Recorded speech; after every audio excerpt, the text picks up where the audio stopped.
Zeolite is something I had when I was a chemist, and I still do chemistry, I think, every day. I was using 30 years ago, sorry, I'm showing my age, when we did some laboratory work with it. Its major use at that time was water softeners, where you would take things that would put chalk on your bathtub and then your pipes, calcium, magnesium, things like that, and it would be removed by zeolite, only to be replaced with what zeolite has instead, and that's aluminum. Now, zeolite's a mineral that you can mine up from the earth, okay? And it's a big chunk of rock. It's kind of like pumice, all right? When it's processed properly and ground up and suspended and even almost like dissolved, if the aluminum is washed off of it, then it's hungry for something else and it grabs onto those. So it is able to grab onto metals. There's controversy out there among some chemists and people who sell this and so on and so forth as to whether or not it's a chelator, a coordinator, a charge complementer, all these different names. It does attract certain minerals, and then there are tests that people point to show that they're right and everybody else is wrong. I don't think it's a fabulous chelator from a chemist's point of view in a test tube. But there are some kids, and this is where I defer to the parents a lot, because I don't think you can ignore this, okay? There are some bad people out there, and I'm not going to name names. I'd like to, but oh, Harvey Feinberg, he was on. He was on. Never take much. Yeah, didn't take much. Harvey was on Meet the Press, okay, with David Kirby, and Harvey said, "I don't care," and I'm paraphrasing, "I don't care" part, because he doesn't care. He doesn't care if our children's brains get murdered every day by the filth that he wants out there, okay? But he said, one case history is an anecdote, 100 case histories is 100 anecdotes, so he ignores that. I don't think we should ignore parents or anything. So when the parents have told me that they've used these various zeolites, there are a number of brands out there now, and they're all kind of competing, and they feel their child has gotten better, that gets my attention. Now, then there's these arguments about, among the scientists and the doctors, it's not a chelator, it is, it isn't. Forget that for a second. If it's doing some good, and I'm pretty convinced in some of the cases that the parents have told me, then I've worked with them on that. And we do see some metals moving. What does zeolite do to get back to some chemistry? It's an alkalinizer, and a lot of our kids have, and up there with this hyperbaric discussion we had this morning, when you don't have enough oxygen going to certain tissues, whether it's your brain and your liver, you get acid metabolism, okay? Zeolite can help with that. It's an alkalinizer, all right?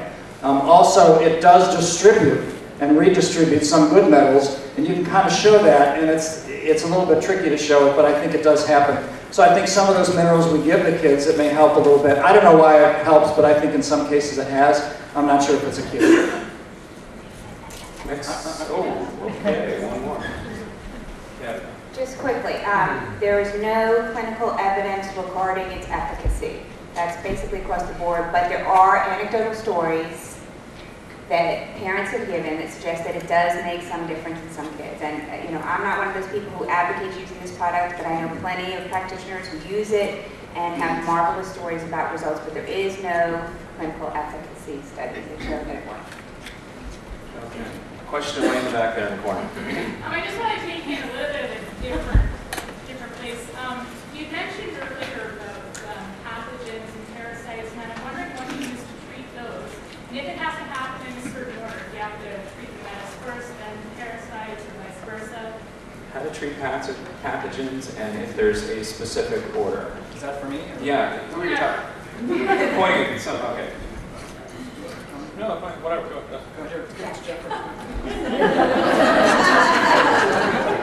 You don't want the mic, Jeff? No, it's fine. I mean, whatever. I mean, it doesn't matter. I'm in the tropics by Canadian standards. I live in Florida, and many of my patients come from the south. So we have a spectrum of parasitology that's radically different than what you have.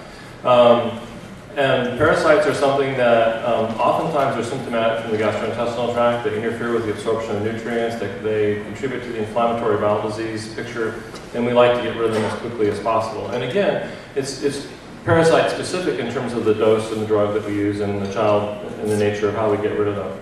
But the most important thing is to follow the laboratory test to resolution. Don't just treat it one time and assume that you've gotten rid of the parasite, because you don't even know necessarily where the parasite came from. You don't know if the child's being re-exposed, what the pattern of exposure is, what the source of the parasite is, and those sorts of things. So make sure that it stays out of the child's system so it's not an ongoing provocateur. I don't feel like you have to chelate a child before you can take care of the parasites, and I don't think you have to treat the parasites before you can chelate a child, depending on the nature of the chelation process and the child's toxicity. So a child who's severely intoxicated with heavy metal in it, and we can substantiate that, is going to get chelated quickly. We're not going to go through 6 months of cleaning up the GI tract before we start chelating that child. And we'll make choices after consulting with the parents and what they're tolerant of that will move that process ahead quickly for the individual. Recognize that 6 months out of a 4-year-old's life is a very large percentage of their time on the planet. 3 months is a very large percentage of their time on the planet.